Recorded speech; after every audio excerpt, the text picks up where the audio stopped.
Boa noite, sejam muito bem-vindos. Estou muito feliz por você estar aqui comigo, dando início ao nosso aulão, que vai tratar dos processos de registro nas juntas comerciais. Estou super animado, porque finalmente vou te mostrar como funciona o processo de registro de empresas, para que você evite exigências e consiga resolver problemas nas juntas comerciais. Antes de começar, deixa eu dar algumas dicas de como você pode aproveitar ao máximo o nosso evento. Vá para o ambiente vazio ou coloque um fone de ouvido. Papel, caneta na mão para anotar tudo que você considerar importante. Isso vai te ajudar a ficar concentrado aqui comigo. Além disso, garantir que você lembre de tudo que verá aqui. Eu tenho certeza de que você separou um tempo precioso do seu dia para estar aqui comigo hoje. Então, faça um bom proveito dele. Vamos lá. E para quem é esse aulão? Olha, esse evento é especialmente para você que deseja ser um profissional eficiente e quer destacar no mercado, como um advogado, profissional contábil ou até mesmo você que ainda não tem uma formação. Você já sabe o que é a atividade paralegal?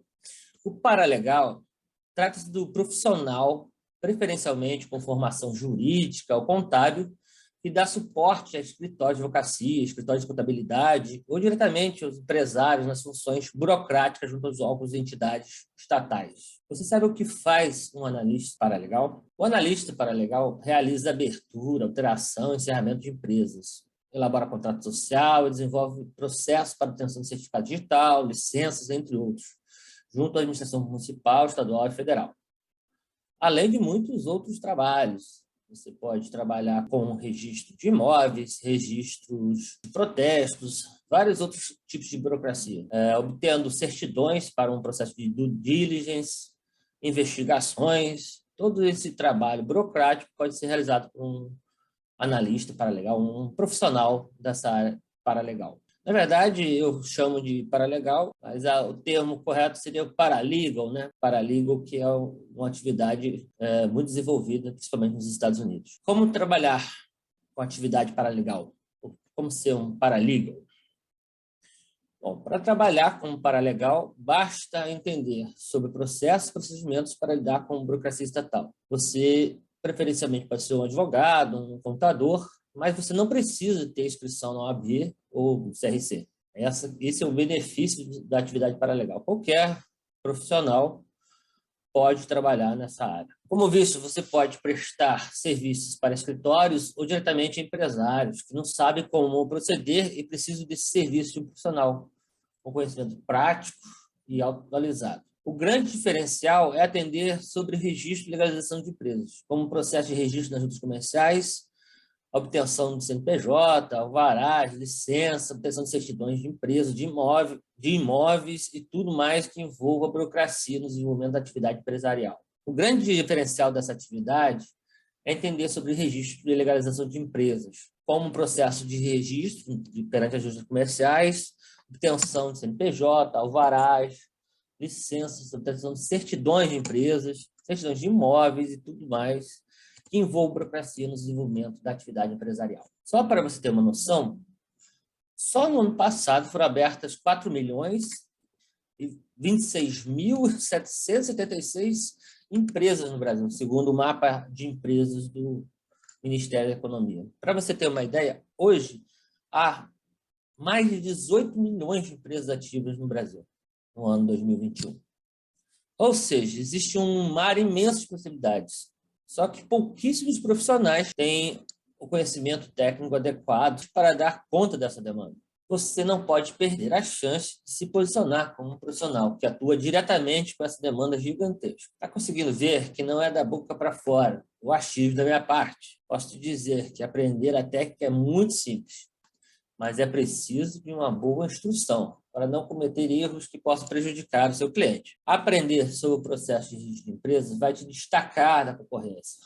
Eu quero te dar dicas que farão você se destacar na prática paralegal, fornecendo um serviço de melhor qualidade para seus clientes, aumentando seu faturamento. Então, esse aqui é exatamente o lugar onde você deve estar nesse momento. Para quem ainda não me conhece, meu nome é José Ceresoli, sou mestre em Direito da Regulação e tenho 2 pós-graduações em Direito Empresarial, além de ter trabalhado na Junta Comercial do Estado do Rio de Janeiro por mais de 15 anos. Bom, em 2005, passei a atuar na Juscerja.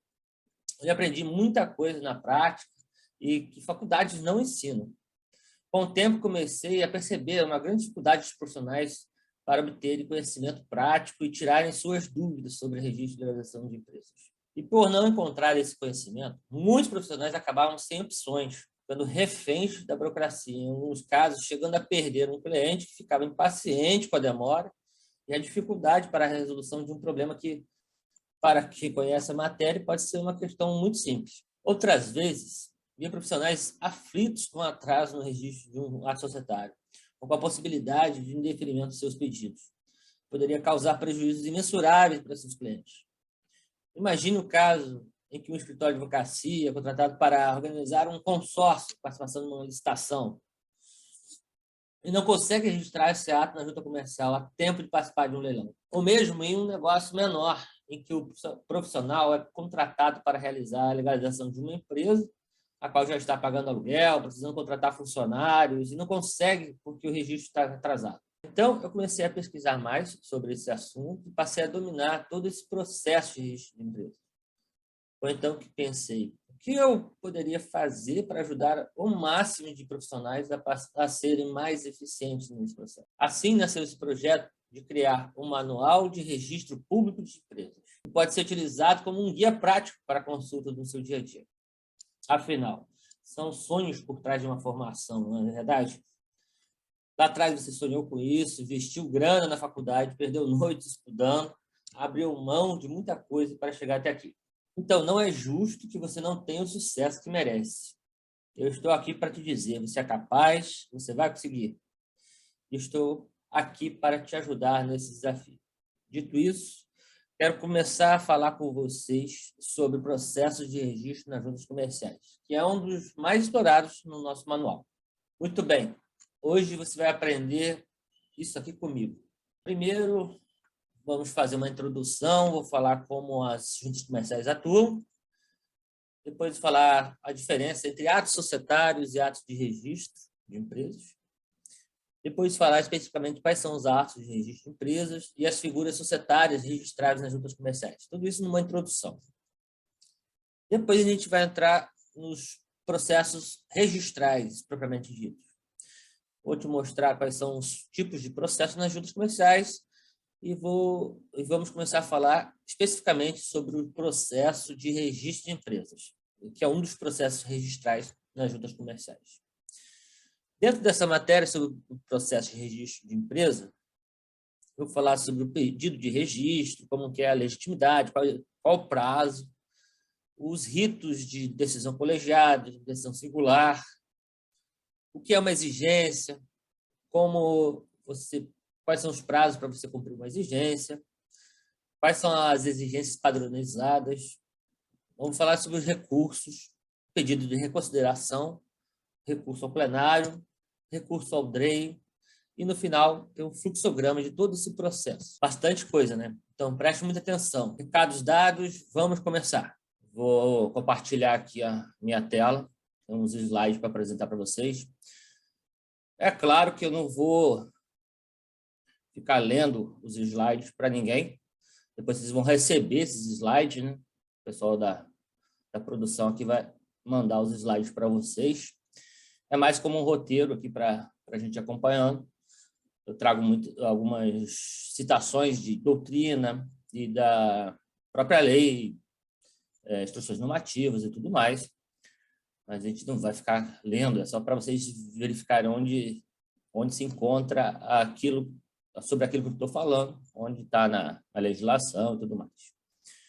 E é claro, essa aula é uma aula mais genérica, né, mais ampla, e tudo isso vocês vão ver com detalhes no manual que a gente preparou para vocês. Depois a gente vai apresentá-lo para vocês. Então, vamos lá. Processo de registro das juntas comerciais. Bom, eu sou o José Ceresoli, como eu já tinha falado para vocês. Sou mestre em Direito da Regulação pela Fundação Getúlio Vargas, Direito Rio. Tenho pós-graduação em Direito Societário e Mercado de Capitais. Tenho pós-graduação em Direito Empresarial e dos Negócios. Sou ex-assessor da Procuradoria da Junta Comercial do Estado do Rio de Janeiro. Hoje estou lá como assessor jurídico na Procuradoria-Geral da Agenersa, Agência Reguladora de Energia e Saneamento Básico do Estado do Rio de Janeiro. Sou diretor-presidente do Instituto Brasileiro de Registro Empresarial, o IBREMP, e advogado consultor em direito societário e regulatório. Então, já chamando vocês também, quem quiser participar lá do nosso Instituto Brasileiro de Registro Empresarial, vai ser muito bem-vindo. E procurem saber mais. É um instituto um pouco novo, mas reúne pessoas dessa área de registro de empresas do Brasil todo, com pessoas renomadas, com muita experiência nessa área. É interessante. Bom, o que vamos falar hoje aqui nessa aula? Vou fazer uma introdução, falando um pouco sobre a atuação das juntas comerciais, a diferenciação entre atos societários e atos de registro, trazer quais são esses atos de registro, né, uma pequena definição, falar sobre as figuras societárias registráveis nas juntas comerciais, ou seja, quais são os tipos societários que são registrados nas juntas comerciais. Falar um pouco sobre, mostrar para vocês quais são os principais processos de registro, né, registrais que existem no registro de empresa. E aí depois a gente vai falar especificamente sobre o principal processo que temos na junta comercial, que é o processo de registro de empresas. Depois vocês vão entender a diferenciação, por que eu trago processo de registro de empresas. Existem outros processos nas juntas comerciais. E dentro dessa nosso foco principal da aula hoje, processo de registro de empresa, a gente vai falar sobre o pedido de registro, sobre os ritos, né, de análise desses processos, decisão colegiada, o que vai para as turmas de vogais, o que vai para um servidor, que é a decisão singular. Falar sobre as exigências, é um tema importante aqui para a gente, que é uma exigência, como que vai cumprir, quais são... Tem algumas ideias importantes, interessantes para você que trabalha nessa área relacionada a exigências. Falar um pouco sobre os recursos, né? Recurso, pedido de reconsideração, recurso ao plenário, recurso ao DREI.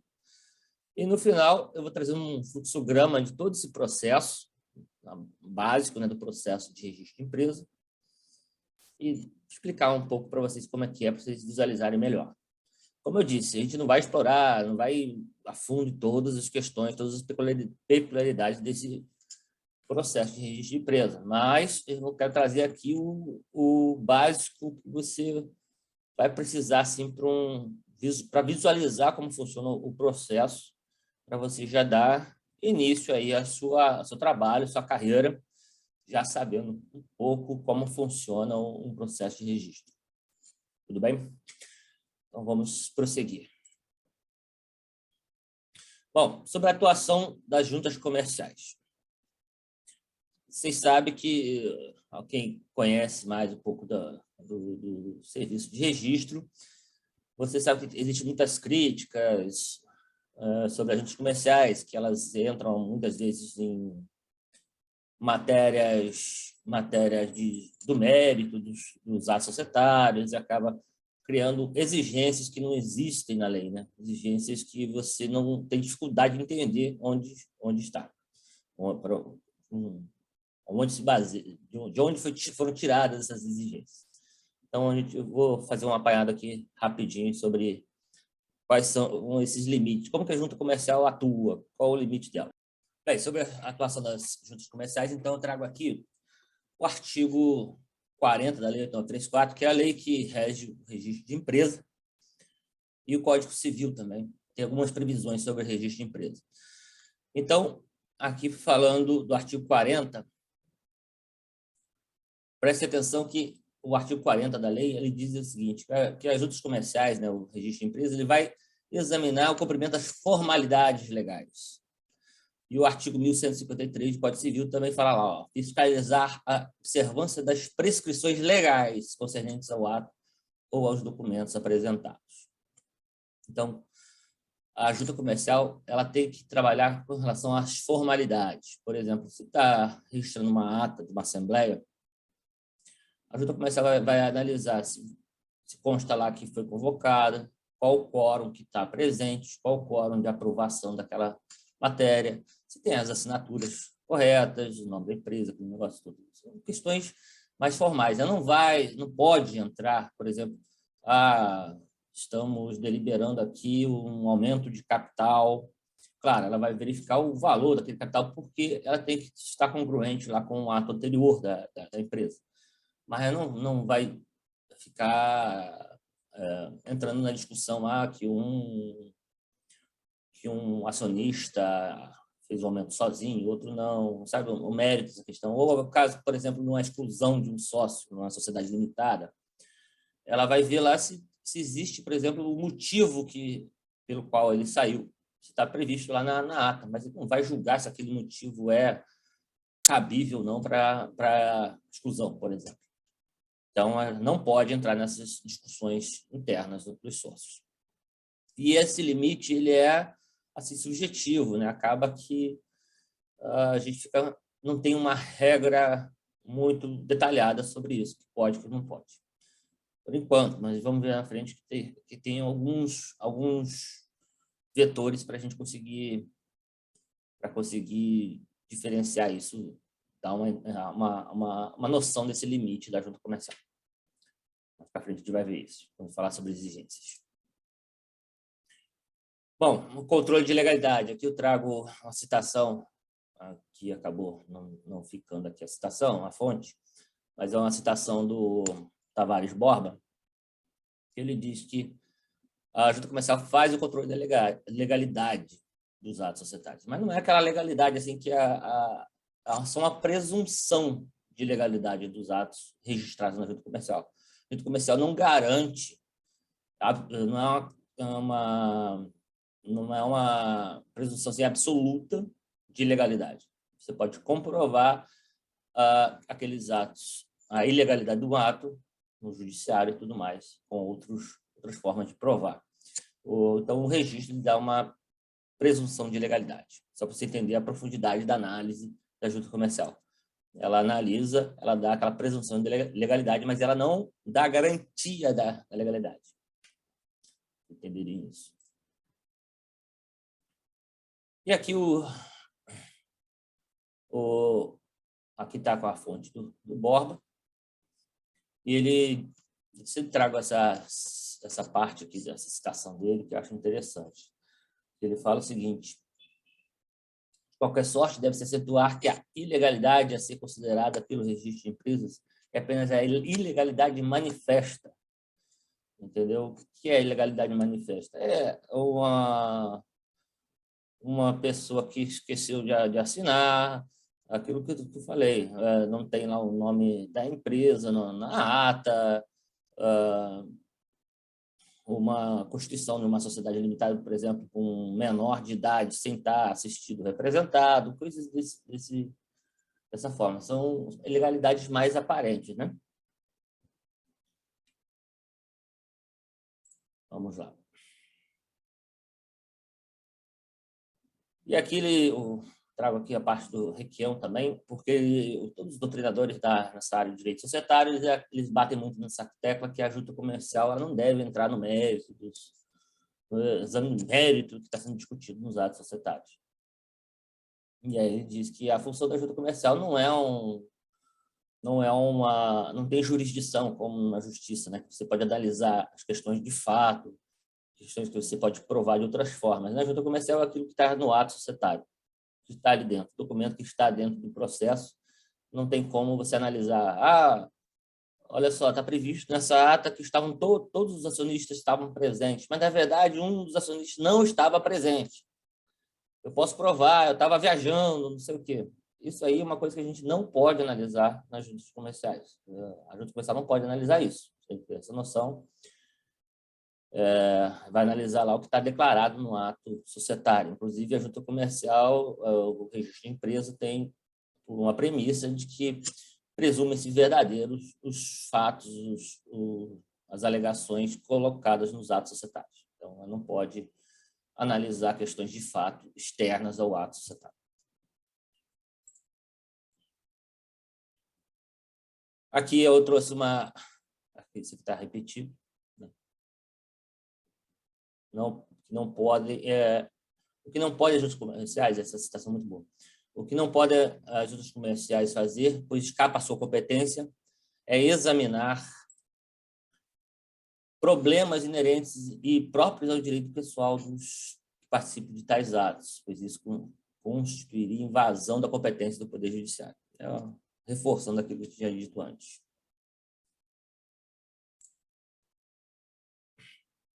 Aqui eu trago uma citação do Drey, num julgamento de um recurso ao Drey. Ele diz lá, eles também reforçam essa ideia. E aí, o que eu destaquei aqui nesse julgamento foi que a competência a competência das juntas, né,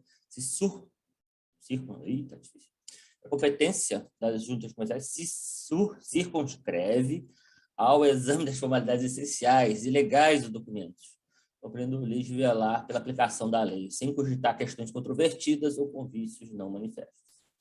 Questões controvertidas, aquelas questões que a doutrina mesmo não sabe a definição, tem uma corrente majoritária, outra minoritária, a junta comercial não deve entrar nessa questão. Se está correto, tem os requisitos formais do ato, ele tem que ser registrado.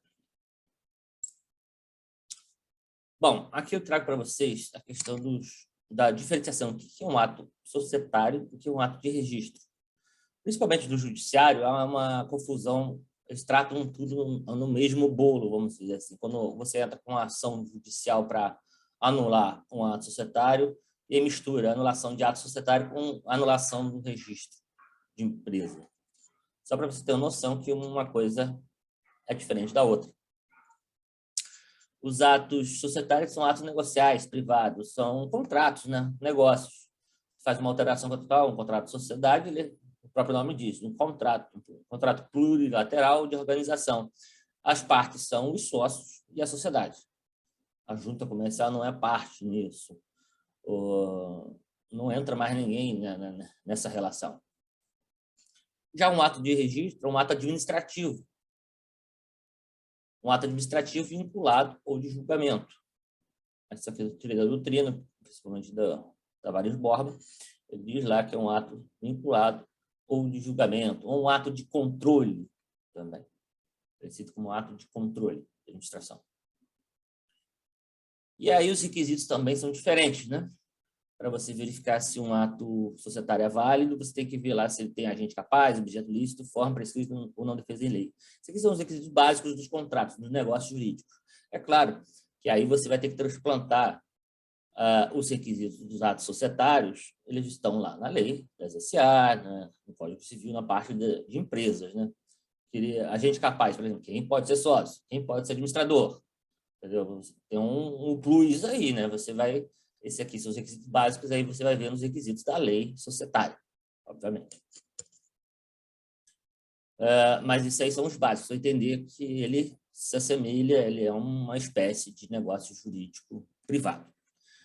E já os atos de registro, como eu já mencionei antes, é um ato administrativo, então os requisitos deles são outros.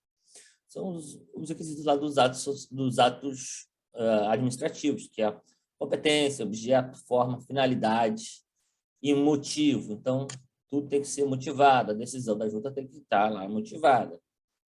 Se botar uma exigência, tem que fundamentar. Quem deve julgar, analisar aquele pedido de registro é o julgador singular.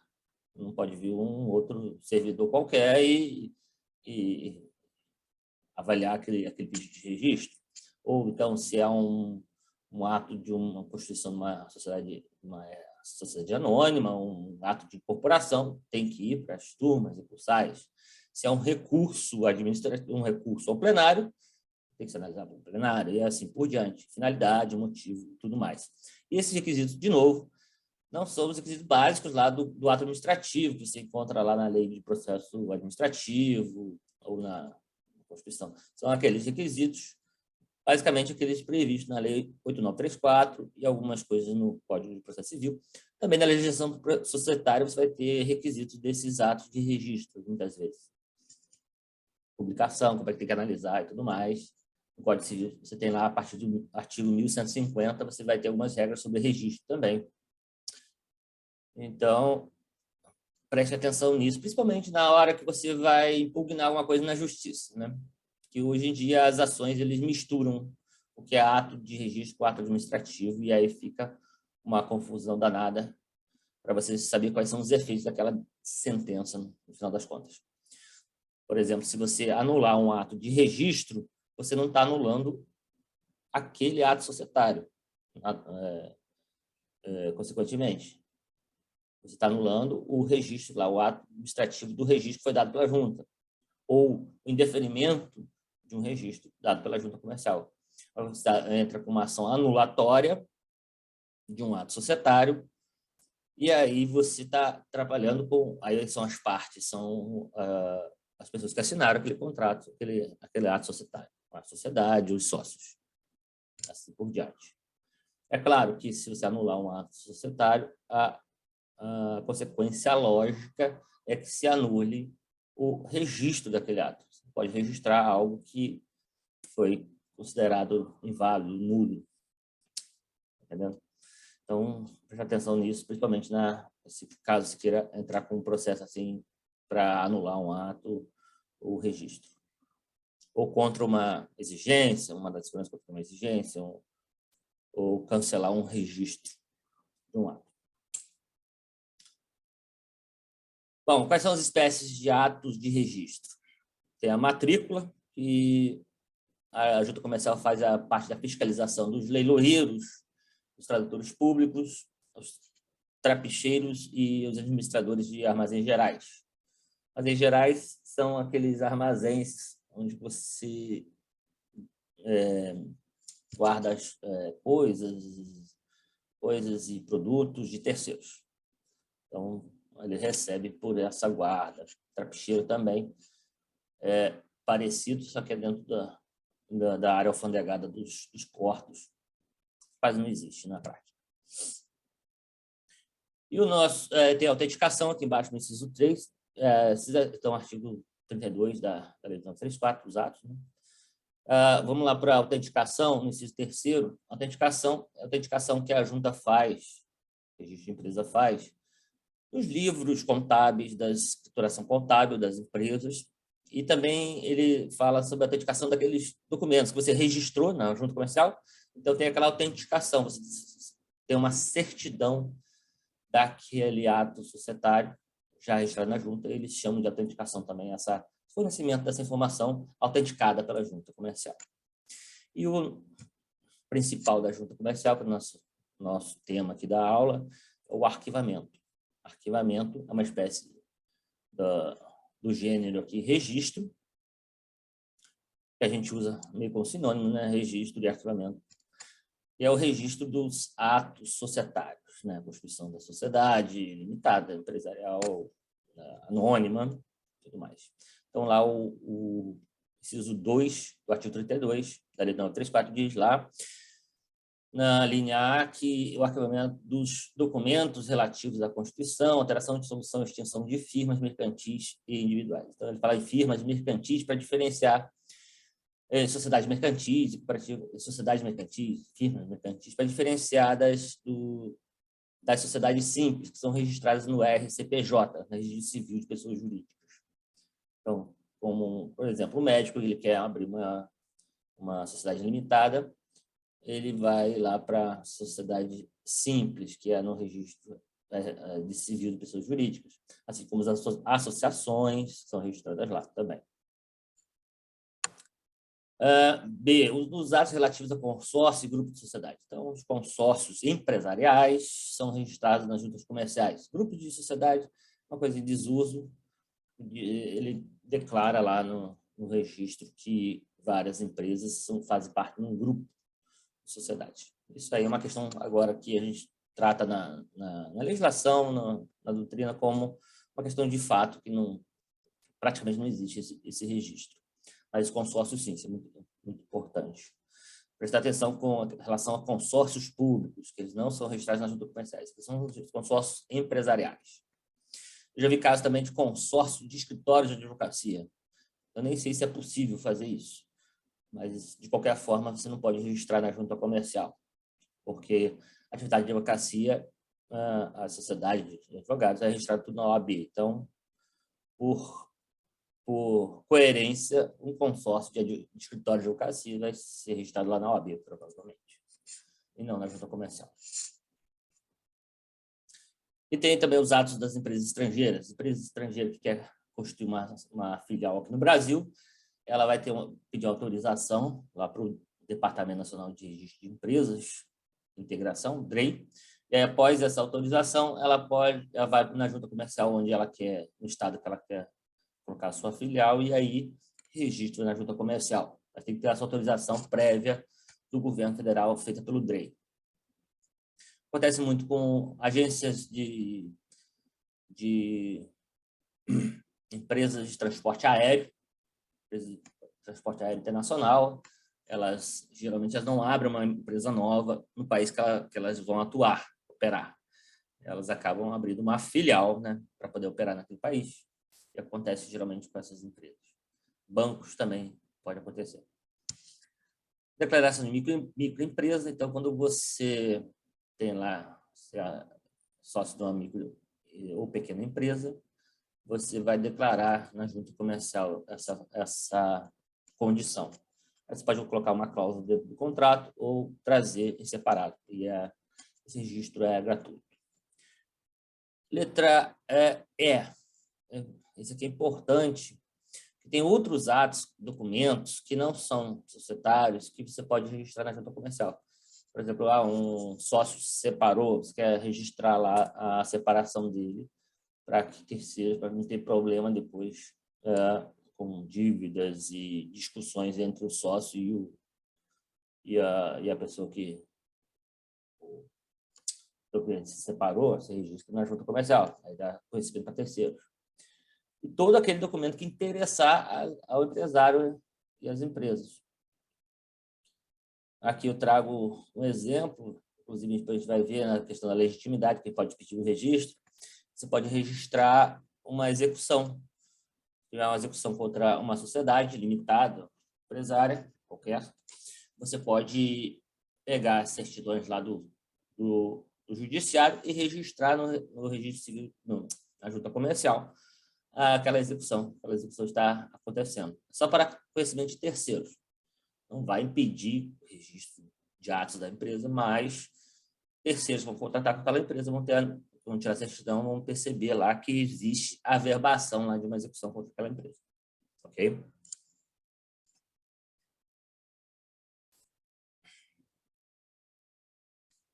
Detalhamento dos atos de registro.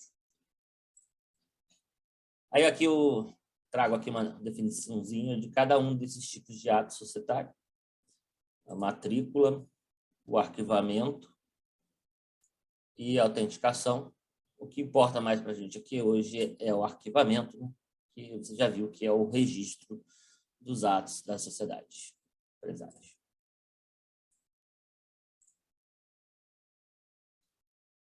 Muito bem. Quais são as figuras societárias, os tipos societários registrados nas juntas comerciais? Bom, aqui vamos falar agora sobre as figuras societárias registráveis nas juntas comerciais. Eu falo figuras societárias, são os tipos societários, tipos de empresas que são registradas na junta comercial. Então, temos todos esses tipos aqui, que eu listei. E esses em negrito são os tipos societários que mais se registram, que realmente se registram na junta comercial. Os outros quase não são utilizados na prática. Então, empresário individual, tem muitos empresários individuais ainda registrados na junta comercial, que é o empresário, aquela pessoa jurídica que não tem sociedade, né? Uma pessoa sozinha que cuida de tudo, não tem responsabilidade limitada. Sociedade de conta de participação, tem bastante sociedade de participação, mas não tem muitos registros na junta, porque elas são feitas para não ser registradas, né? É um contrato entre as empresas. Sociedade de nome coletivo, sociedade em comandita simples, quase não existe esses tipos na prática. Sociedade limitada, que é a principal, né? Que mais se registra nas juntas é a sociedade limitada. Sociedade anônima. Temos a sociedade comandita por ações, que nunca vi, né? Na prática. consórcios, tem muitos consórcios registrados, subsidiário integral, tem alguns, grupo empresarial e cooperativa. Então, empresário individual, sociedade limitada, sociedade anônima, consórcio e cooperativa são basicamente que tem registrados nas juntas comerciais. Eu trouxe isso aqui para você diferenciar. Se for uma associação, você vai procurar o registro civil de pessoas jurídicas. Sociedade limitada simples, procurar o registro civil de pessoas jurídicas. Sociedade de advogados, você tem que registrar na OAB, e assim por diante. Então, são basicamente os tipos societários que se registram na junta. Quais são os processos? Então, já vamos entrando aqui na parte principal da aula. Processos registrais. Eu falo processos registrais porque são vários tipos de processos. Então, o primeiro aqui, que é o que a gente vai falar hoje, que é o processo de registro de empresa, que é o mais importante, o arquivamento, né? Temos o processo de matrícula dos agentes auxiliares do comércio, que são lá os tradutores, intérpretes, leiloeiros. Processo de autenticação, que é aquele processo que se faz a autenticação dos livros. Quem é contador aí sabe como é que é complicado isso. Existe processinho para você autenticar os livros nas juntas comerciais. Temos o processo de filial de empresa estrangeira, a gente já falou. Então, um processo, eu separei isso no manual porque você tem aquele processo de pedir autorização prévia lá no DREI. Então, tem um processo que é aberto lá em Brasília perante o DREI para essas sociedades estrangeiras. Depois, quando se traz para as juntas comerciais, é igual ao processo de registro de empresas. Temos o processo sancionador dos agentes auxiliares do comércio. Não é só a matrícula que é feita na junta comercial, a junta comercial fiscaliza esses profissionais. Você cometer alguma infração, ele vai sofrer uma punição lá, administrativa, disciplinar.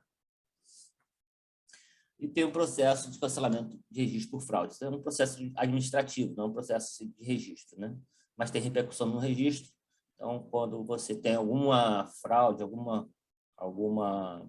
violação grave dos requisitos do registro de um ato societário, você pode entrar com esse pedido de cancelamento de registro de forma administrativa.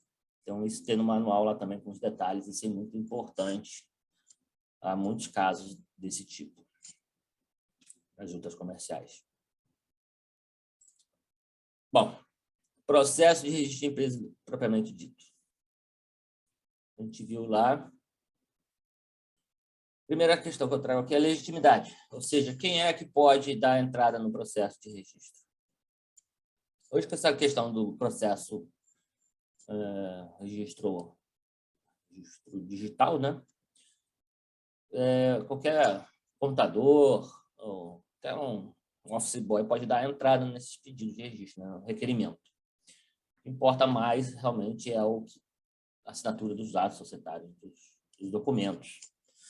Mas, de qualquer forma, está lá previsto no artigo 46, quem tem a legitimidade para pedir, os registros seriam o titular, né, que é o empresário individual, o sócio, o administrador, o representante legal. Então, vamos dizer assim que esses contadores e advogados, pessoas que entram com o registro, que assinam lá o requerimento, fazem requerimento nas juntas comerciais, eles seriam representantes dessa empresa. E hoje, pelas regras lá da Instrução Normativa 81, você não precisa demonstrar isso, não precisa de uma procuração. Você é representante da empresa e assina e pronto, não há essa necessidade de apresentar uma procuração. É claro que é sempre bom você ter essa procuração para evitar problemas futuros, né? Pois pode voltar contra você. Artigo 1151 também fala sobre isso. Lá no Código Civil, artigo 1151, ele fala que o registro será requerido pela pessoa obrigada em lei, e no caso de omissão, demora pelo sócio qualquer interessado. Então, quem é essa pessoa responsável em lei? Eu tentei trazer aqui, eu tirei lá agora não tinha ter colocado a fonte aqui, principalmente lá do Alfredo Assis Gonçalves Neto, muito bom o livro dele, indico. Ele diz lá, empresário individual ou representante da sociedade, conforme o contrato ou estatuto social. O administrador, o sócio, o próprio sócio também, E o terceiro interessado, por exemplo, um credor, ele pode pedir um registro lá de um documento. Claro que isso tem que ser verificado se há realmente interesse, se aquele documento tem relevância e é importante para aquela empresa. A junta comercial geralmente dá uma olhada para não passar um documento, muitas vezes até que possa prejudicar a empresa, no modo, digamos, não, por exemplo, uma execução, mas, sei lá, uma carta, a pessoa tecendo impropérios à empresa ou a algum dos sócios, por exemplo. A gente sempre dá uma olhada para não registrar esse tipo de documento.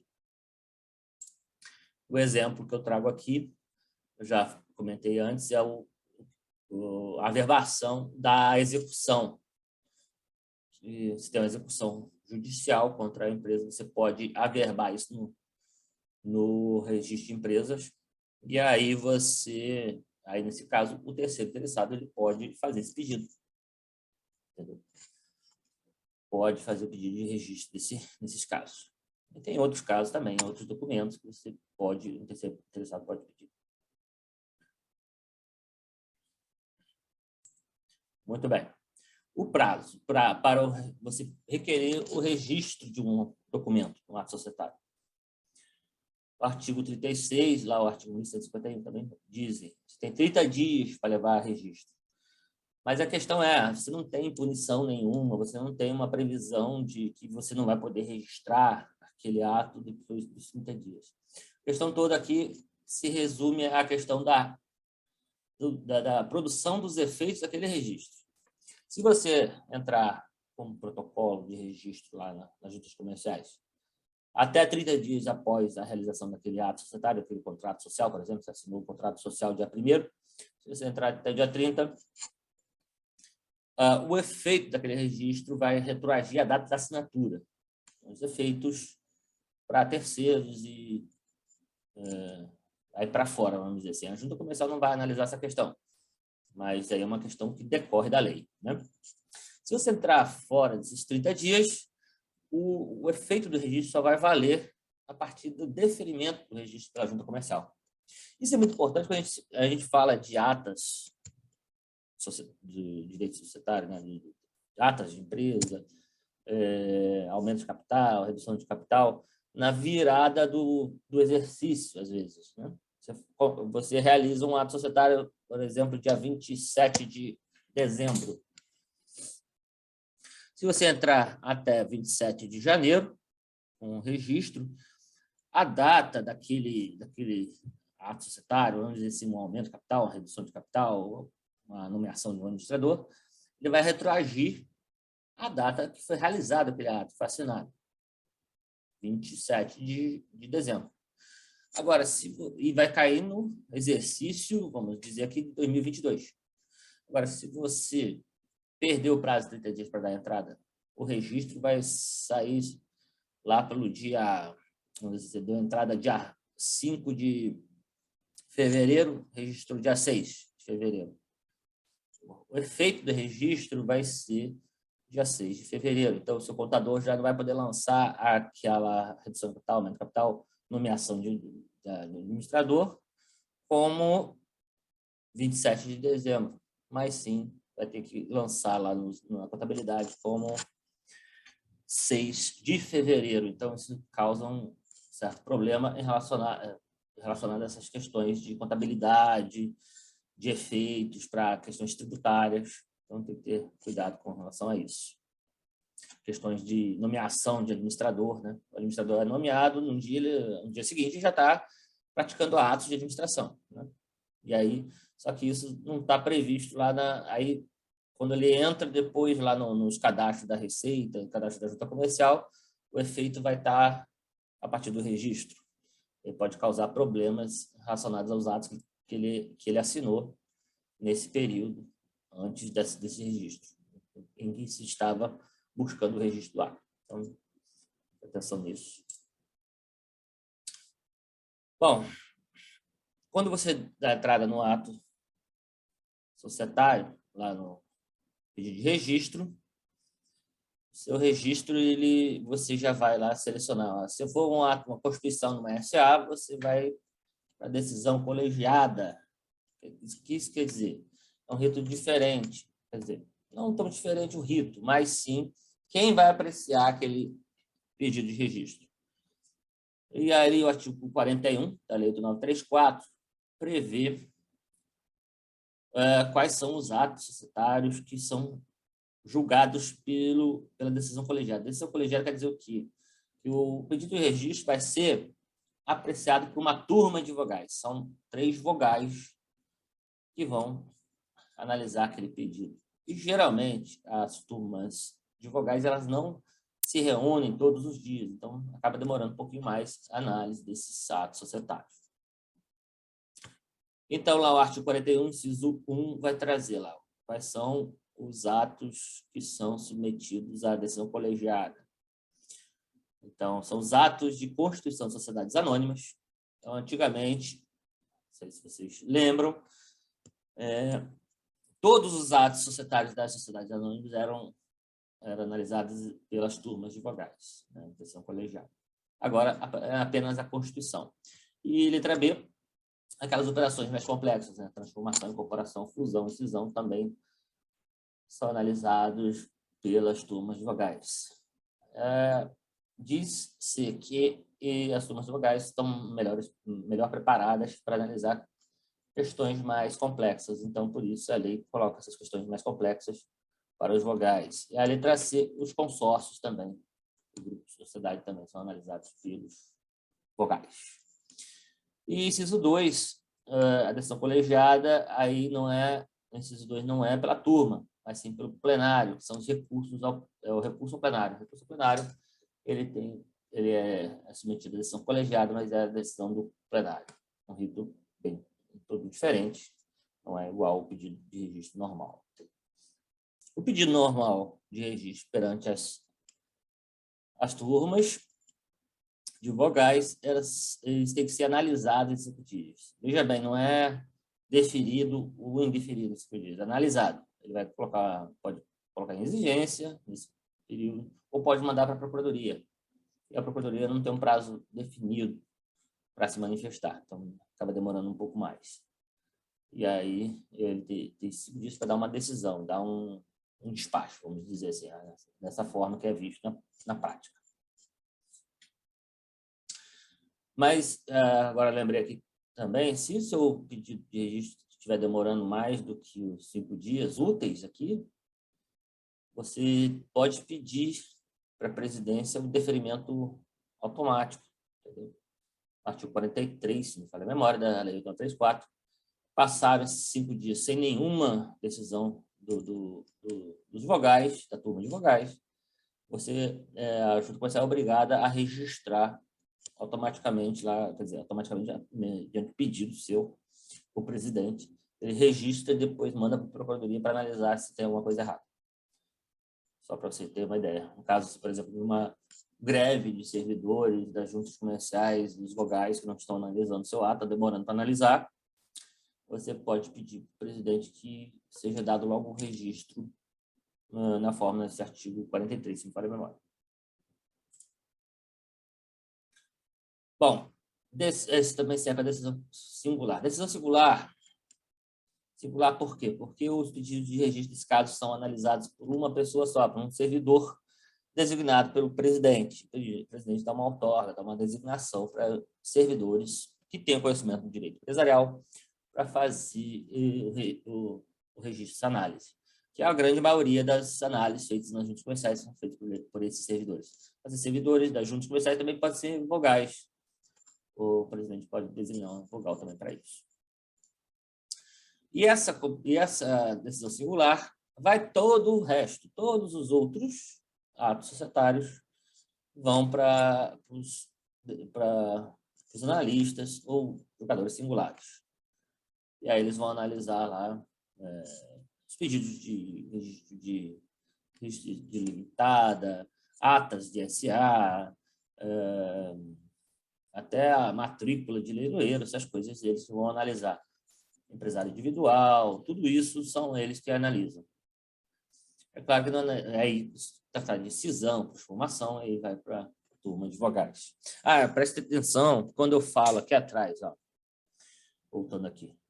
Em transformação, vejam bem, a transformação que está falando ali é a transformação societária, transformação de sociedades, aquela transformação prevista na Lei 6404, Lei das SAs, transformação de sociedades. Quando a gente fala de transformação de registro, por exemplo, um empresário individual quer transformar-se em limitada, que é possível.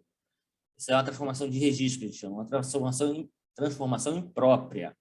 Ele não vai, para as turmas recursais, não vai precisar cumprir aqueles requisitos todos lá da Lei 6404. Também a conversão de sociedades. Para a sociedade limitada na junta comercial, empresária, você quer ir para o registro civil de pessoas jurídicas, registrá-las como uma sociedade simples. Isso aí é julgado pelo analista, pelo julgador singular. Ou, ao contrário, está trazendo uma sociedade simples lá do RCPJ para convertendo-a em sociedade empresária, vai também para o julgador singular. Isso é importante você entender, para quando der problema, você precisa recorrer lá à própria junta comercial, à Secretaria-Geral, para resolver algum problema, você já sabe onde você está. E as juntas comerciais, quando você tem problema, sempre busque falar com a ouvidoria. É complicado você falar diretamente com os julgadores e vogais, porque há uma questão de ética e de forma de se evitar a corrupção, essas coisas. Então, vocês podem, sim, advogados, contadores, procurem sempre a Secretaria-Geral das Juntas Comerciais, falar com elas através da ouvidoria, que elas estão preparadas para te ajudar.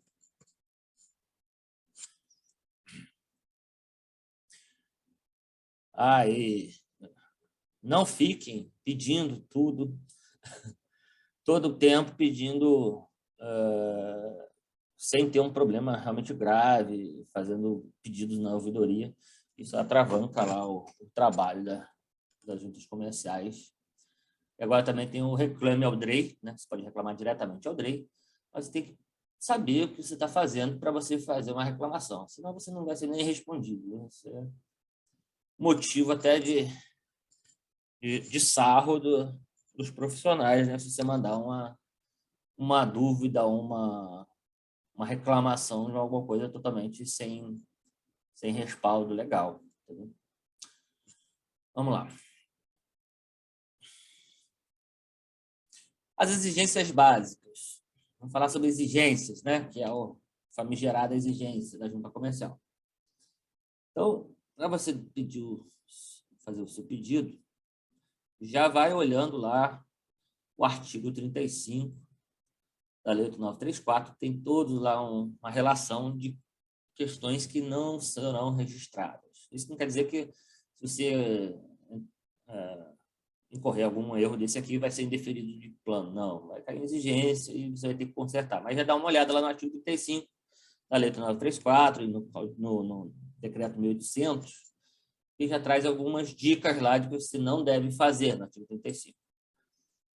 Já no artigo 37, também ali são as exigências básicas, o que você tem que trazer. Se você não cumprir essas questões básicas, já vai ficar em exigência seu pedido. Então, já é uma dica aí. Eu não vou ficar lendo aqui, mas é importante vocês leem sempre antes de dar a entrada, ver se não caiu numa questão dessas.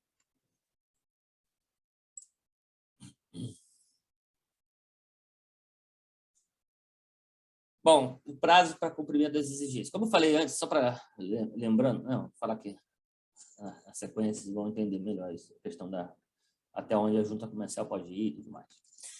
O artigo 40 lá fala das exigências, né? Você tem 30 dias corridos para cumprir uma exigência. Então, depois você vai ver lá que em 30 dias corridos você pode entrar com pedido de reconsideração ou cumprir a exigência. Então, preste atenção que é diferente do prazo para recurso ao plenário, recurso ao DREI, que a gente vai ver depois. Uma questão que é importante aqui sobre exigências é a padronização das exigências. Por que é importante? Porque se você está com um pedido na junta comercial, a junta comercial ela não pode indeferir seu pedido ou colocar exigência por qualquer exigência, qualquer coisa tirada da cabeça dele, ou pegou lá um artigo que não se aplica e colocou lá a exigência. As exigências que a junta comercial pode fazer são aquelas exigências constantes dos manuais de registro do Departamento Nacional de Registro Empresarial e Integração, o DREI, lá nos anexos da Instrução Normativa 81, veja bem, Instrução Normativa 81 do DREI, lá no site do DREI, Ministério da Fazenda. Lá tem, dentro daqueles anexos dos manuais, existe uma relação de exigências que a junta comercial pode fazer. Entendendo? Isso foi trazido, não faz muito tempo, para tentar padronizar as exigências. Que todo o Brasil faça as exigências de forma padronizada, porque há muito problema com exigências sem pé nem cabeça, e cada junta comercial fazer de um jeito, sem fundamentação muitas vezes e tudo mais. E aí buscou a padronização. O que eu falo que é importante? Você vê lá aquela exigência que foi dada, foi baseada no manual, lá nessa relação contida lá na Instrução Normativa 81. Muito bem, e o artigo 51 aqui, esses artigos, desculpa, eu tirei lá da Instrução Normativa 81 de 2020, do DREI. O artigo 51 fala uma coisa muito importante, que é a junta comercial deve apontar todas as exigências da primeira vez, já que está analisando o ato societário. Acontecia muito antigamente, você dava entrada no registro, tinha uma exigência, o julgador, o analista, botava em exigência e não analisava o restante do ato societário, documento. Aí você trazia de novo um novo documento, aí ele botava outra exigência posterior. Então, isso aí é vedado. Então, quando vocês sofrerem uma exigência, isso aqui é um bom argumento para você fazer um pedido de reconsideração. Entendeu? Aqui, ainda, sobre a padronização das exigências. Aqui diz o seguinte, se, por acaso, um vogal, um analista, quiser fazer uma exigência que ele acha que é cabível, que ele acha que está previsto na lei, que não esteja naquela relação,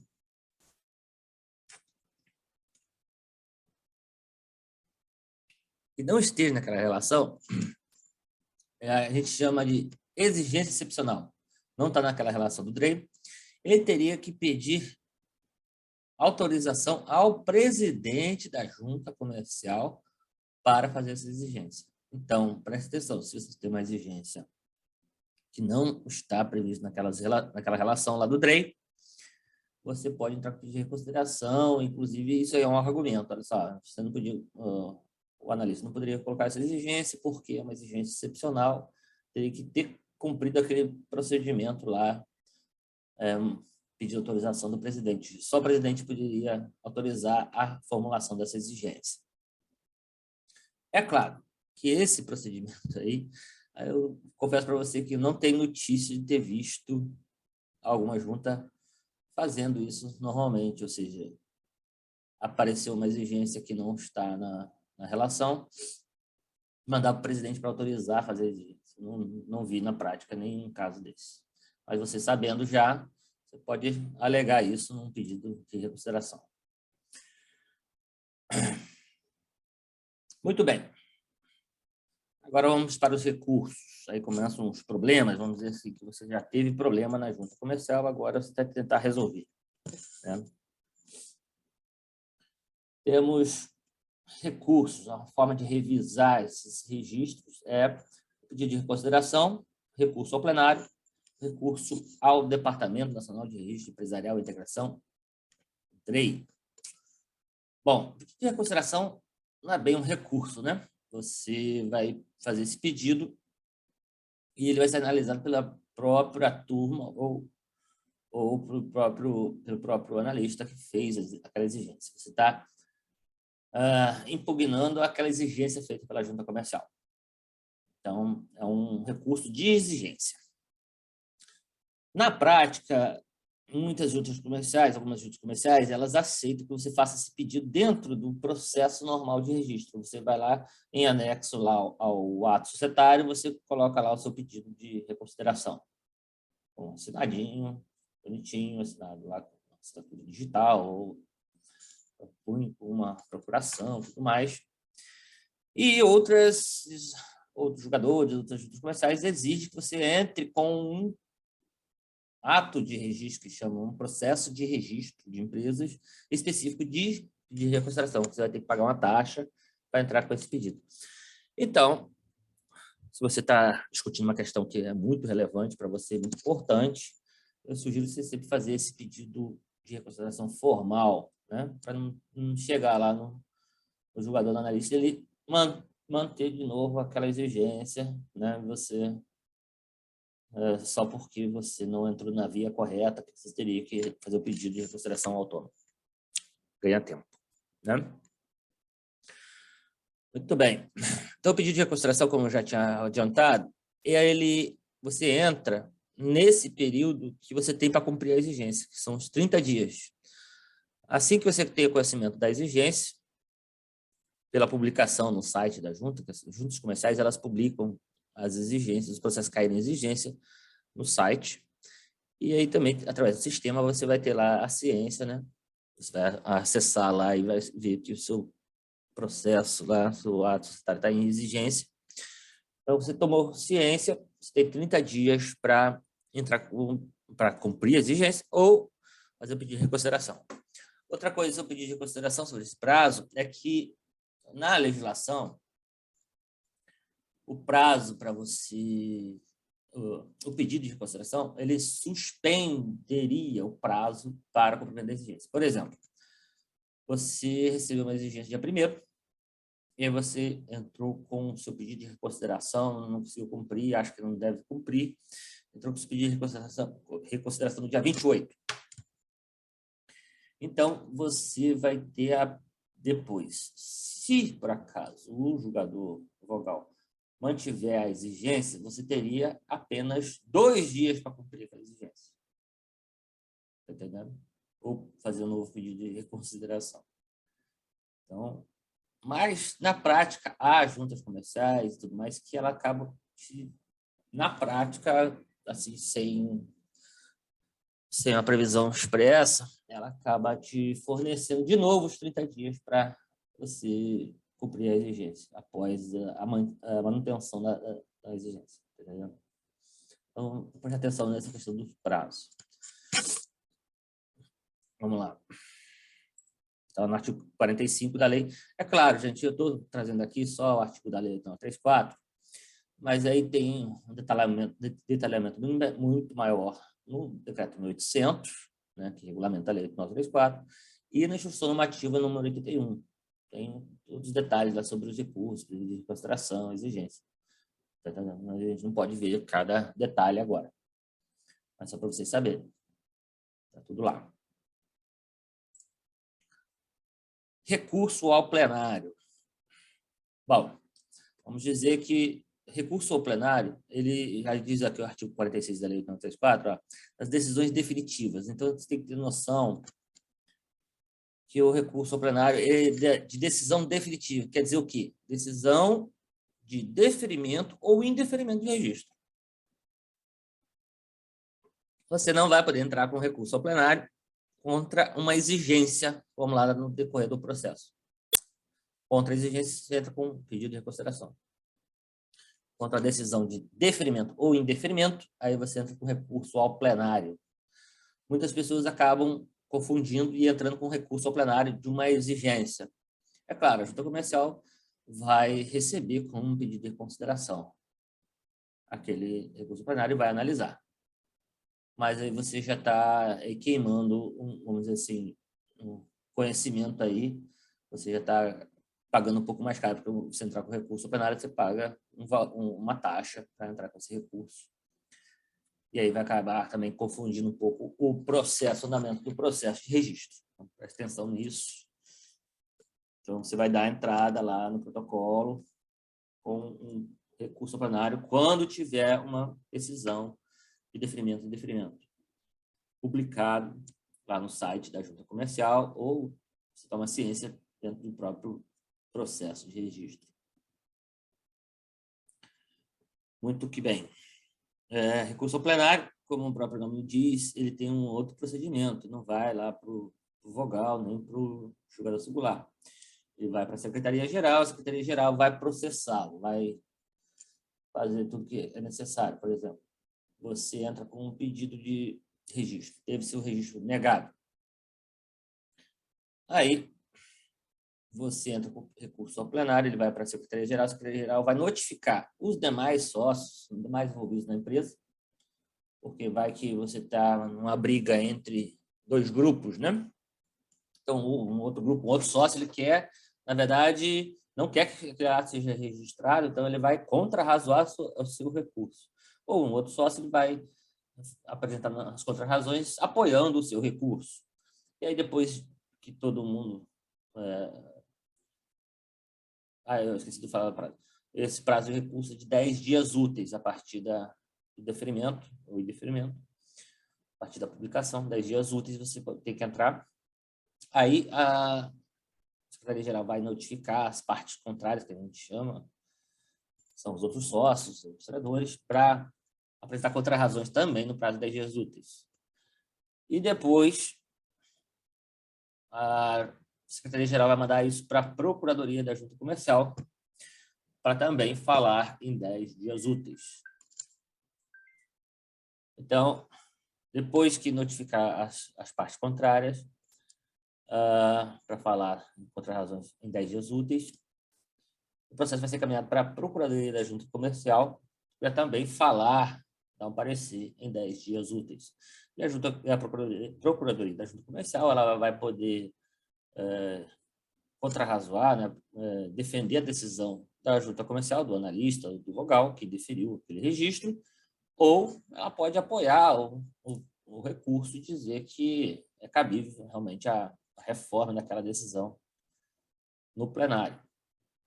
Então, depois da Junta Comercial, depois do processo para a Procuradoria, ele vai para a presidência e a presidência vai sortear um vogal dentre todos os vogais da Junta Comercial para ser o relator daquele processo. E ele vai, depois que ele apresentar um relatório para o presidente, ele vai colocar isso em pauta e a julgamento.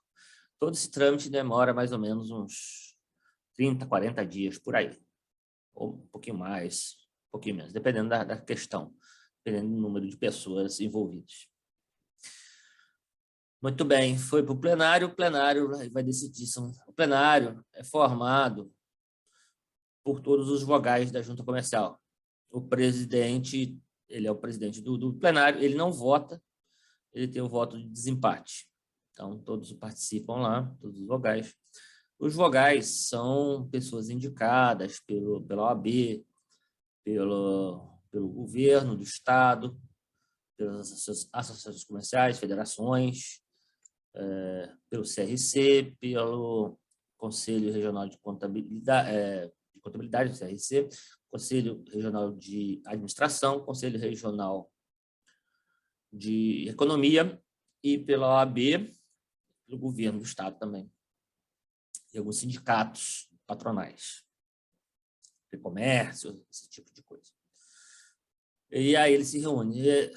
Se não me falha a memória, são de 9 vogais até 23 vogais.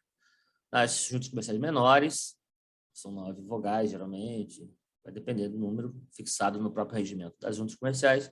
Nas juntas maiores, geralmente, é o número máximo, 23 vogais. Acontece nas juntas comerciais de São Paulo, Rio de Janeiro, Minas Gerais. São 23 vogais que vão votar. Pelo deferimento ou indeferimento, o acolhimento do recurso. Se for acolhido o recurso, ou, por exemplo, no caso do indeferimento do registro, aí foi acolhido o recurso ao plenário que você entrou, o próprio plenário vai dar lá o registro, né, vai mandar registrar aquele ato societário. Às vezes o plenário ele também pode negar provimento ao recurso no registro daquele ato societário e determinar que seja cumprida alguma exigência no prazo lá de 30 dias. Ele pode dar um prazo para você cumprir. Cumprindo, aí estaria, assim, deferido lá o seu pedido. Ok? Bom, vamos falar um pouquinho do recurso ao DREI. Bom, dessa decisão do plenário, digamos que você teve um pedido de registro indeferido. Recorreu ao plenário, todo aquele procedimento. O plenário manteve a decisão de indeferimento do seu registro. Você pode entrar com um recurso ao DREI, recurso ao Departamento Nacional de Registro Empresarial e Integração, lá de Brasília. Não sei se vocês sabem, as juntas comerciais, embora sejam órgãos, entidades, né, autarquias estaduais, elas desempenham uma atividade que é federal, que é delegada por lei para as juntas comerciais. E o órgão máximo, o órgão técnico máximo na área de registro empresarial é o DREI, que é o Departamento Nacional de Registro Empresarial e Integração, que é um órgão do Ministério da Economia. É um órgão federal. Bom, então, dessas decisões do plenário, você pode entrar com esse recurso ao DREI. Como que você entra com esse recurso?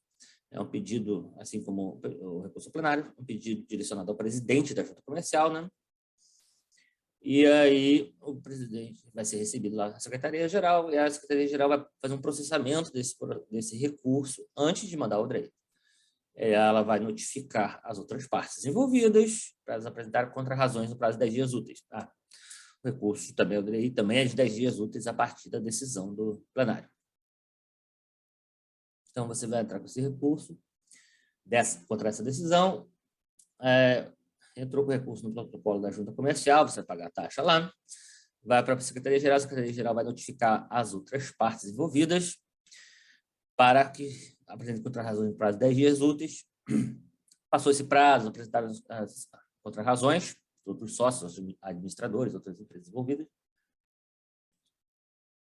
O processo vai para a Procuradoria da Junta, que também vai fazer um parecer no prazo de 10 dias úteis. De novo, a Procuradoria ela pode defender a decisão do plenário ou pode endossar lá o seu recurso ao DREI.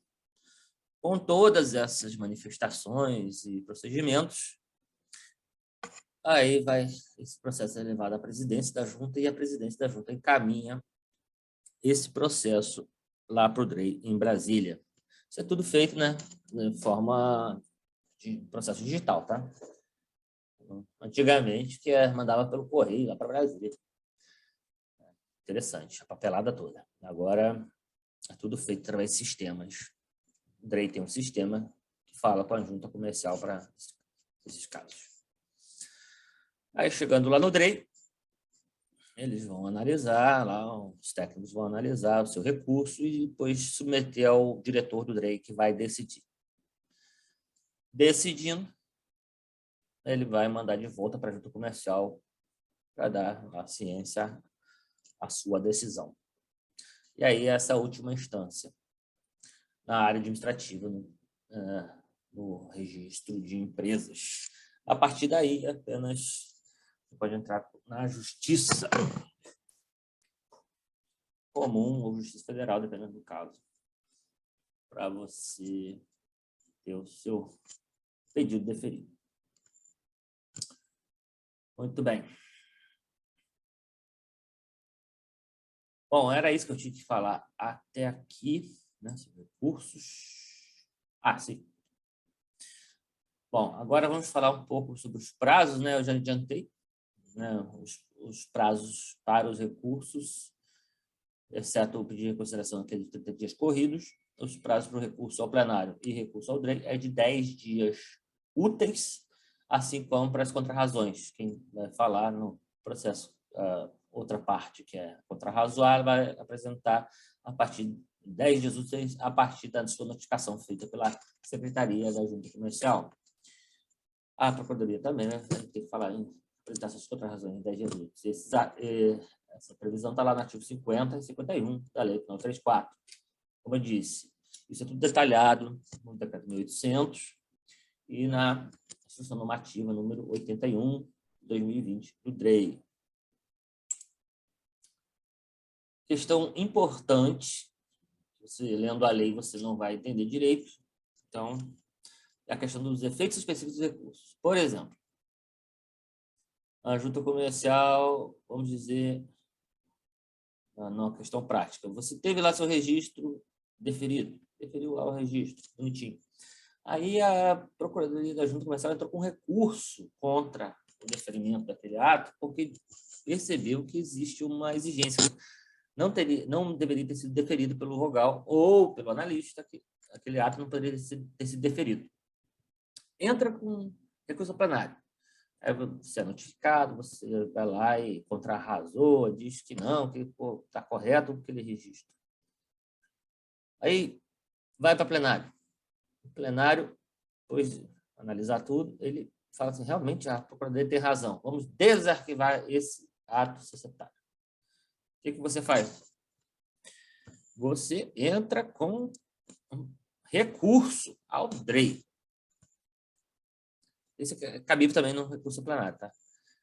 E aí você coloca lá, na sua preliminar, liminar lá, pedido liminar, que seja defendido o efeito suspensivo desse recurso ao DREI. Por quê? É importante que você coloque o pedido de efeito suspensivo. Porque, assim, o seu registro vai ficar valendo enquanto vai ser julgado o recurso. Entendeu? Suspende o efeito da decisão do plenário que desarquivou o ato, então ele considera-se registrado para todos os efeitos. Entendeu? Agora, na prática, também caberia, caso foi indeferido o seu registro, você tem o recurso ao plenário e pede o efeito suspensivo da decisão que indeferiu o seu registro. Aí é complicado, porque o efeito prático é nulo, porque a suspensão do indeferimento não vai gerar automaticamente o deferimento do registro, o arquivamento lá. É bom você ter caso você precisar ir para a justiça, aí você tem já um respaldo aí dado pela junta comercial. Mas o efeito prático, nesse caso do indeferimento, é nulo. Seria mais interessante isso no caso de um desarquivamento de um ato societário. Bom, efeitos suspensivos, já estou adiantando, mas a lei 934 e o decreto 1800, eles dizem lá expressamente que os recursos nas juntas comerciais, recurso ao plenário, recurso ao DREI, não têm efeitos suspensivos. Mas você tem que ler com outros olhos. Você olhar lá a lei 9784/99, que é a lei de processo administrativo da União, né, Federal, processo administrativo federal, que é aplicável nos processos de registro de empresa, porque é uma matéria federal, registro de empresa. Diz lá que é cabível, sim, o efeito suspensivo dos recursos, caso haja justo receio de prejuízo, de difícil ou incerta reparação, decorrente da execução daquela decisão. Então, você faz esse pedido e justifica lá, olha só, se você desarquivar esse ato agora, vai causar um prejuízo, um grande prejuízo para a empresa, por exemplo, vai desarquivar um ato, uma ata em que foi nomeada a diretoria da sociedade. Olha que complicação isso. Com esse desarquivamento, assim, pelo plenário. Como é que você vai gerir aquela empresa, vai fazer os atos societários, vai quer dizer, assinar os atos negociais daquela empresa, se aquele ato não está registrado? Você vai movimentar uma conta em banco? Complicado. Então, você pede o efeito suspensivo nesse caso. E aí é cabível, através da lei de processo federal, administrativo federal, e aí o DREI já incorporou essa regra dentro da Instrução Normativa 81 de 2020. Então, pela lei 834 e decreto 1800, você não conseguiria, você não poderia fazer esse pedido, mas a Instrução Normativa e a lei lá do processo administrativo federal já possibilitam e você pedir o efeito suspensivo. Mas é claro, você tem que fundamentar, né, demonstrar lá o justo receio de prejuízo de difícil ou incerta reparação. Ok? Então, é um pulo do gato aí, no caso, das questões mais complexas. Bom, gente, é o que eu tinha que falar agora nesse momento. Eu acho que ele dá uma boa visão do que é um processo de registro de empresa. Já trouxe bastante coisa, e o manual tem muito mais coisas, mais detalhes e tudo mais. Eu acho que vai ser muito bom para vocês poderem tirar suas dúvidas. E aqui, ao final, trago o fluxograma de um processo de registro, processo básico de registro de empresa. Aí eu trago aqui a questão da viabilidade, quando você precisa de viabilidade, por exemplo, no caso de uma Constituição, você precisa tirar a viabilidade de endereço e de nome perante as prefeituras. Então, você conseguiu esse pedido, aí você vai fazer também o pedido de registro do SCPJ, né, Receita. Então, tendo deferido essas duas coisas, lá você tendo feito esses protocolos aí perante a prefeitura, perante a Receita Federal, você já pode dar entrada de registro na junta comercial. Geralmente, os sistemas da junta fazem isso tudo automaticamente, de forma tudo vinculada no próprio regime, né? Aqui no Rio de Janeiro usa o regime. Cada estado tem um sistema que eles chamam de sistema de integração, né, com outros órgãos. Você pode fazer isso direto já nesse sistema. Algumas juntas têm que entrar lá no site específico da prefeitura, no sistema da prefeitura, no sistema da Receita. Outros já preenchem tudo através dentro do processo, dentro do sistema da própria junta comercial. Mas isso aqui é o que está por trás, o processo, né? Então, você deu o pedido lá fez pedido de registro na junta comercial, aqui já é junta comercial.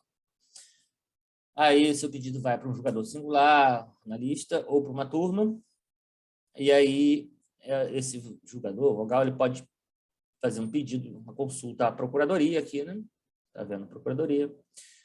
E aí volta para ele e ele vai julgar, ele vai deferir, ele vai para o registro, indeferir, que é o caso, aí no caso do indeferimento você pode entrar com recurso ou fazer um novo pedido, ou então colocar em exigência.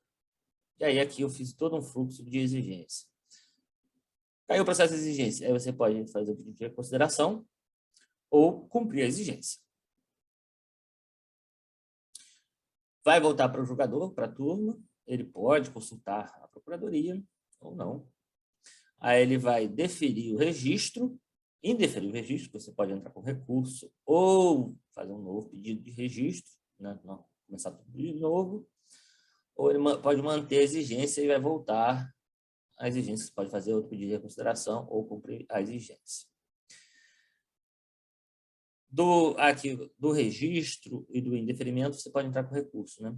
Tanto uma decisão de deferimento do registro, quanto do indeferimento, você pode entrar com recurso. Geralmente, você entra quando você tem o seu pedido indeferido, né? Para outra parte, né, que não quer ter um registro. Aqui eu coloquei, cortado aqui, a exigência excepcional, né? Aí eu trago aqui embaixo qual seria esse procedimento para fazer uma exigência excepcional. Então, isso aqui é importante para a própria junta comercial, como funcionaria. É bom você entender para você alegar lá que não foi feito esse procedimento. Então, o julgador, quando ele quer fazer uma exigência excepcional, que não está naquelas listas do DREI, ele vai ter que mandar para o presidente vai mandar para a procuradoria, aí o presidente vai avaliar se deve fazer a exigência ou se não deve fazer a exigência. Se a exigência for cabível, ele, inclusive, tem que informar lá o DREI, para o DREI incluir essa exigência lá na lista deles. Aí volta lá para o julgador e ele coloca em exigência, ou, no caso, o presidente não autorizou, ele não autorizando essa exigência, não é possível colocar exigência. Mas, como eu falei, na prática, não vi ainda esse procedimento ser implantado em nenhuma junta. Bom, depois lá do deferimento ao indeferimento, aqui está o fluxograma do recurso ao plenário, como eu falei para vocês. Você entra com o recurso, ele vai para a secretaria manda para partes contrárias, para fazer contrarrazões, depois manda para Procuradoria, que a Procuradoria pode discordar, concordar com o recurso.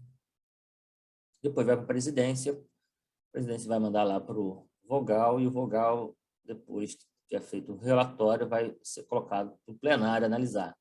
Aí o plenário pode dar provimento, vai reformar aquela decisão de deferimento do registro. Improvido, vai manter a decisão dada lá pelo julgador ou pelo vogal. Então, seguindo dessa decisão do plenário que reformou a decisão ou que manteve a decisão, tanto para um lado como para o outro, você pode entrar com recurso ao DREI. Recurso ao DREI, você entra no protocolo da junta, vai para a Secretaria-Geral. A Secretaria-Geral vai notificar as outras partes para apresentar contrarrazões ao recurso ao DREI. Para a Procuradoria, apresenta contrarrazões também. Depois disso, a Procuradoria pode concordar ou discordar do recurso. Depois vai para a Presidência vai caminhar ao DREI. O DREI vai analisar e o diretor do DREI vai julgar, dar provimento ou improvimento. No caso de provimento, vai reformar aquela decisão do plenário. Improvido, vai manter a decisão do plenário, aí o DREI vai mandar de volta para a junta comercial para dar ciência para todo mundo. Para a junta começar a tomar ciência, Procuradoria e a própria parte. Espero ter trazido conhecimento novo para vocês. Como eu digo aqui, o conhecimento é para sempre. Eu estou muito feliz de ter dado essa aula. É claro que tem muitas perguntas, muitos detalhes que a gente não falou, mas está lá tudo no manual. E, é claro, entre em contato comigo e eu tiro as dúvidas que vocês possam ter. Bom, depois desse aulão incrível, ficou muito claro que ter conhecimento prático em mãos é o que vai fazer você se destacar e te proporcionar uma carreira de sucesso. Eu sei que você está aqui em busca de novos conhecimentos. E foi então que eu busquei preparar um tipo de produto que não existe no mercado brasileiro. Conhecimento para resolver um grande problema que muitos profissionais que lidam todos os dias nas juntas comerciais necessitam desesperadamente. Eu quero transmitir conhecimento, porque eu sei que isso voltará de alguma forma para mim. Eu quero formar um time, uma comunidade de profissionais bem preparados que podem mudar suas vidas através de um conhecimento prático, porém pouco acessível. Esse manual é para você que quer aprender rápido através de uma metodologia comprovada por anos de prática e ensino. É para você que sabe que precisa se atualizar e se destacar com um tipo de conhecimento único que não se aprende em faculdades e cursos por aí. Esse mapa avançado é para você que quer evitar complicações na junta comercial e acelerar o deferimento desse documento. Já atua nesse mercado, mas gostaria de sentir mais confiança. Ainda não decolou na sua carreira como advogado ou contador, mas quer oferecer esse serviço como paralegal. Quer multiplicar seu faturamento utilizando o conhecimento prático e ser seu próprio chefe. Conseguiu se identificar aqui? Então é você que eu quero comigo. Agora, preciso deixar claro também que esse manual não é para todo mundo. Ele não é para quem acha que não precisa se atualizar. Não é para quem não se preocupa em ter uma carreira de sucesso, e muito menos para quem só quer oferecer o serviço uma única vez e não ser mais chamado pelo mau serviço prestado. Comigo você vai aprender uma nova habilidade para ser um profissional muito mais requisitado e fatura mais alto. Mas precisa se comprometer, porque nada de importante acontece do dia para a noite. E uma vez comprometido, você terá todo o meu suporte para aprender do jeito certo, rápido e com muita técnica. E essa é a minha missão hoje, promover conhecimento de forma prática e atualizada para você decolar na sua carreira. Depois de perceber todos os benefícios que conseguia entregar para esses profissionais, eu me dediquei em criar uma metodologia para ensinar outros colegas profissionais da área. Fiz um compilado baseado em tudo que eu aprendi durante esses mais de 15 anos, trabalhando como advogado, na junta comercial, participando de palestras e cursos. Coloquei tudo isso em um livro, como um mapa, um guia para você consultar no dia a dia. O objetivo desse livro é que você aprenda de forma rápida e eficiente tudo que precisa para começar a atuar como paralegal, com tranquilidade e confiança, para que você consiga resolver problemas com seus processos nas juntas comerciais. O livro está dividido em 7 capítulos. para você aprender desde os fundamentos básicos de como atuar nessa área até como aplicar esse aprendizado no seu dia a dia. É isso que diferencia os que têm sucesso dos que estão na média. Saber pegar esse conteúdo robusto e aplicar no dia a dia. E foi exatamente isso que eu fiz nesse livro. Criei um processo lógico e sistematizado para você conseguir aplicar imediatamente. Esse manual, você vai aprender sobre as definições, funções, os efeitos, as finalidades e os princípios do registro de empresas.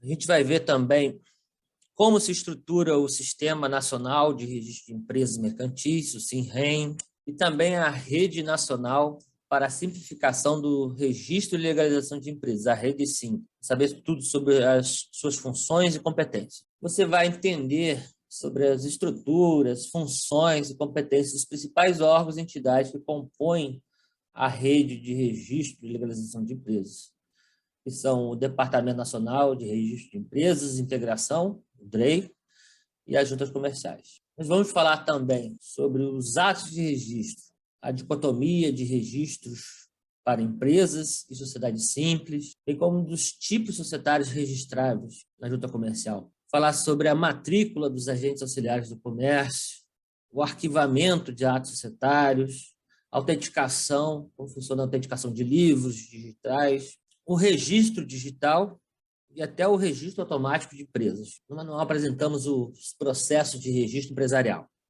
com seus elementos essenciais, procedimentos e peculiaridades, de modo a compreender os trâmites dos vários tipos de processos perante as juntas comerciais e o DREI, principalmente quanto ao processo de registro de empresas, ensinando como impugnar exigências, rever deferimentos ou deferimentos errôneos de registro, mediante a propositura de recursos ao plenário, recurso ao DREI, além dos processos de matrícula e processo sancionador dos leiloeiros, oficiais, tradutores públicos, intérpretes comerciais, entre outros.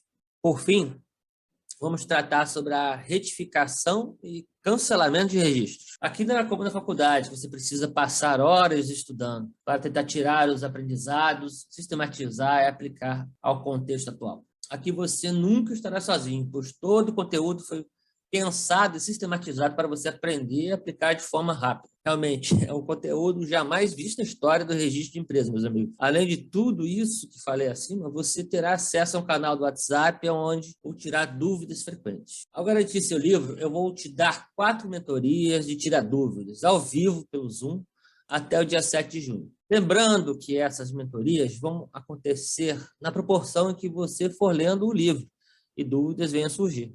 Dessa forma, conseguirei sanar essas dúvidas e lhe proporcionar um aprendizado mais efetivo. As mentorias serão ministradas ao vivo, porém, serão gravadas para que, ao final de cada aula, minha equipe disponibilize essas aulas na área de membros. Assim, você poderá rever quantas vezes quiser e onde estiver. Eu quero, de fato, que você tenha resultados e domine esse assunto. Mas você que adquirir o livro terá acesso a mim sem nenhum custo adicional. Nessas mentorias, eu vou responder suas dúvidas e também vou trazer casos reais para que a gente possa discutir e analisar juntos. Só esse bônus ultrapassa em mais de 100 vezes o valor desse manual. E dificilmente eu farei isso da próxima turma. Pois é, eles terão que pagar por essa mentoria. Você pode estar se perguntando assim, mas Ceresoli, eu entendi a importância desse livro e quanto ter acesso a esse conteúdo prático para transformar a minha carreira.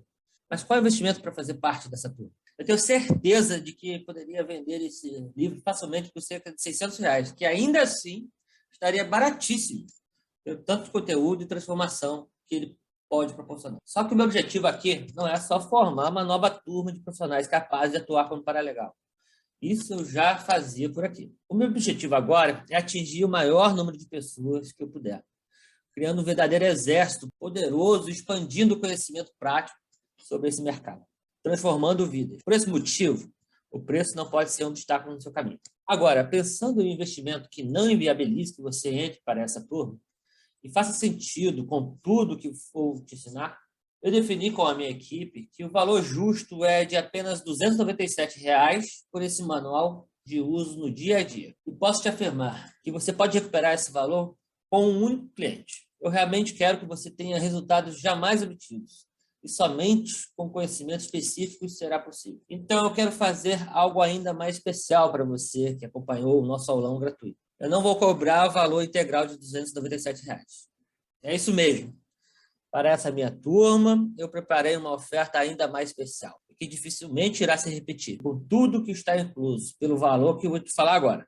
Hoje, para você fazer parte da minha primeira turma, além das aulas gratuitas até o dia 7 de junho, os 50 primeiros que comprarem o livro vão ganhar 3 meses de assinatura do meu plano mensal de mentoria, que vai custar R$ 97 por mês. Então, você vai levar tudo isso, ou seja, R$ 297 pelo livro e mais R$ 291 pelos 3 meses de mentoria, o que daria R$ 588, por apenas 3 vezes R$ 49 ou R$ 147 à vista. Desse jeito, menos do que você pode ganhar com um único cliente depois de aprender a utilizar a técnica. Para resumir, vou te lembrar tudo que está incluso nessa oferta especial. Um manual de registro público, quase 250 páginas de muito conteúdo, que eu posso te garantir que você não encontrará no mercado. Experiência no dia a dia das juntas comerciais de mais de 15 anos, os 4 encontros de tira dúvidas ao vivo, com discussão de casos reais, e para os 50 primeiros que entrarem para a nossa turma, 3 meses da assinatura, onde teremos encontros semanais com todas as atualizações que essa matéria sofre, quase que diariamente. E ainda convidados especiais que vão trazer ainda mais conteúdo e aprendizado para você. Lembrando que essa assinatura por 3 meses custaria R$ 291. Mas se você for uma das 50 primeiras a garantir sua vaga nessa primeira turma, você vai ter acesso de graça durante esse período. Ou seja, se você pensar bem, eu nem consigo calcular quanto de bônus estou te oferecendo. O livro que custaria R$ 600, você vai levar por 147, uma economia de R$ 453.